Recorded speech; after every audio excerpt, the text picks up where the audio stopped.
Words fall silent, the old Rulai and the old Tao master step out from among the refugees. The old Rulai smiles faintly. Your Majesty speaks beautifully, but can your words stop a natural disaster? The old Tao master also steps forward. Your Majesty has eaten your fill. It is time to begin your final journey. Emperor Feng calmly replies that the two of them should spend more time among the common people and experience how ordinary folk truly live instead of floating high above the mortal world all day. The Tao Master answers that those who cultivate the Tao should remain detached from worldly affairs. Emperor Feng immediately asks them whether either of them can become a true god or attain true Buddhist enlightenment. Both admit that the divine bridge has already been severed. No one can accomplish such a feat anymore. Emperor Feng rebukes them. If neither of you can achieve it, then what gives you the right to keep acting as though you stand above everyone else? He then dismisses the rest of the officials, bringing only 7 ministers of the Divine Bridge realm with him as he follows the 2 elders out of the city. When they reach the farmlands, Emperor Feng asks an elderly farmer about this year's harvest. Learning that the crops promise an abundant yield, a satisfied smile appears on his face. The old Tao Master then produces the Emperor Founder's Calamity Scripture, declaring that if His Majesty still insists on pursuing reform after reading it, then the heavens will surely change, and the Diankang nation will face catastrophe. Emperor Feng reads while walking.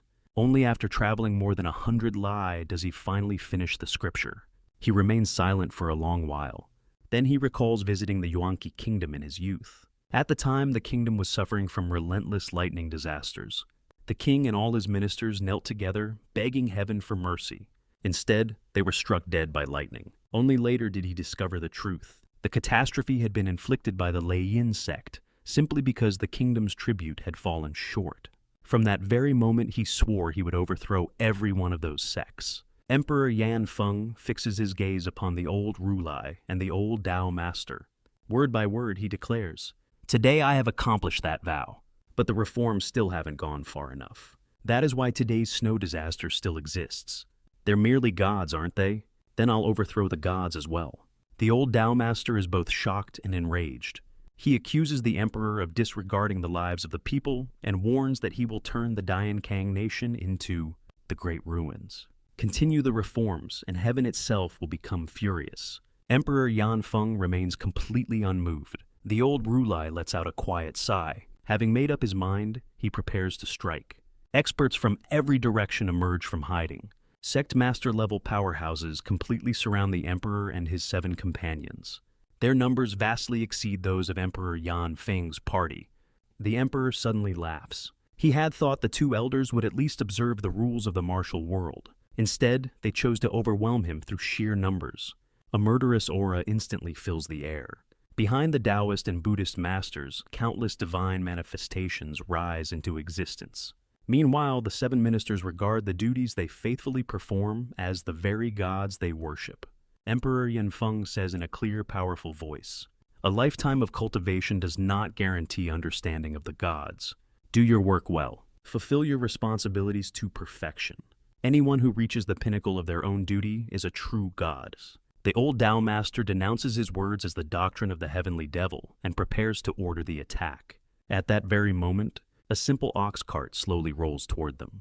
The old Tao Master clutches the Emperor Founder's Calamity Scripture, warning that heaven's wrath is about to descend.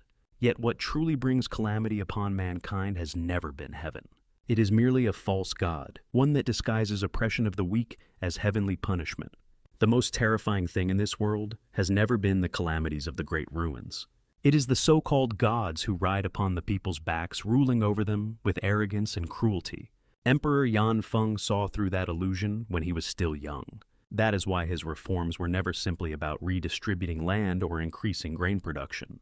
His true goal has always been to uproot privilege itself, so that humanity no longer kneels before heaven, begging to survive, but instead relies upon its own hands to build a mortal world filled with the warmth and life of ordinary people. That concludes today's preview analysis. Thank you all for watching. If you enjoy my way of explaining and storytelling, don't forget to like and subscribe. It really motivates me to keep creating.